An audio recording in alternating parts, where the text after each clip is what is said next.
Halo sahabat Pandawa, bagaimana kabar hari ini? Semoga sahabat Pandawa selalu sehat ya, dan jauh dari berbagai penyakit.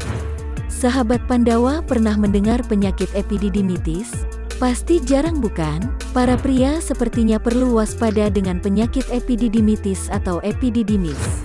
Penyakit epididymitis merupakan peradangan pada daerah epididymis atau saluran yang berfungsi sebagai tempat penyimpanan dan penyaluran sperma. Peradangan ini biasanya diakibatkan oleh infeksi atau penyakit menular seksual. Lalu seperti apa penjelasan dari penyakit epididymitis yang perlu diwaspadai pria? Sebelum kita lanjut ke pembahasan, jangan lupa untuk subscribe channel YouTube kami, like dan komen.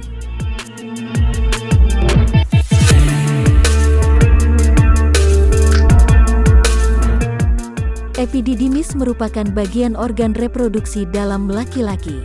Pada bagian belakang testis atau buah zakar, terdapat saluran melingkar yang disebut dengan epididymis. Saluran ini berfungsi buat menyimpan serta membawa sperma dari testis mengarah vas deferens atau saluran panjang yang menyalurkan sperma matang, kemudian ditampung ke uretra. Dalam keadaan tertentu, epididymis bisa hadapi peradangan serta pembengkakan sampai memunculkan rasa perih.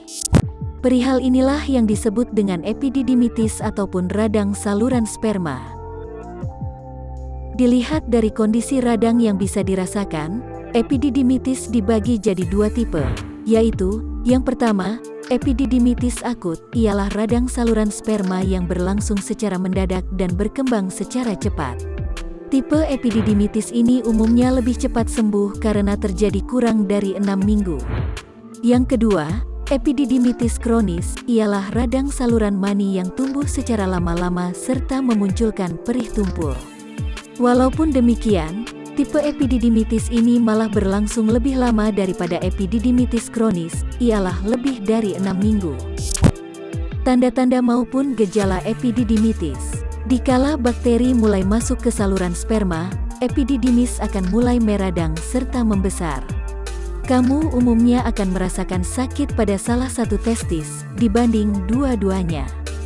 Tidak hanya perih, ciri serta indikasi epididymitis merupakan kantung buah zakar membesar serta kemerahan, sering buang air kecil, muncul tonjolan pada testis, nyeri dikala buang air kecil ataupun ejakulasi, demam, kencing berdarah, rasa tidak nyaman pada perut bawah, pembengkakan kelenjar getah bening pada selangkangan.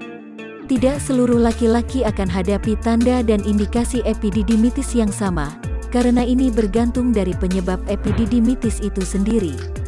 Misal, apabila epididymitis kamu diakibatkan oleh infeksi saluran kencing, maka bisa jadi kamu akan hadapi perih dikala buang air kecil.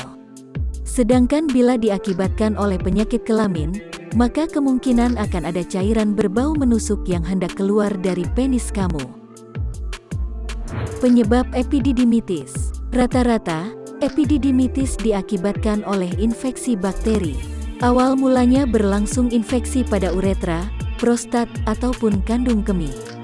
Kemudian, bakteri yang menimbulkan epididymitis pada mayoritas orang ialah E. coli dan kuman sejenis. Beberapa penyebab dari epididymitis yakni, infeksi saluran kemih, ialah infeksi bakteri yang melanda bagian dari sistem saluran kencing. Amiodarone, ialah salah satu obat jantung yang efek sampingnya bisa membuat peradangan pada epididymis. Epididymitis kimia, ialah ketika urin mengalir masuk kembali ke epididymis yang diakibatkan oleh tubuh yang mengangkut beban berat, penyakit menular seksual, luka pada selangkangan.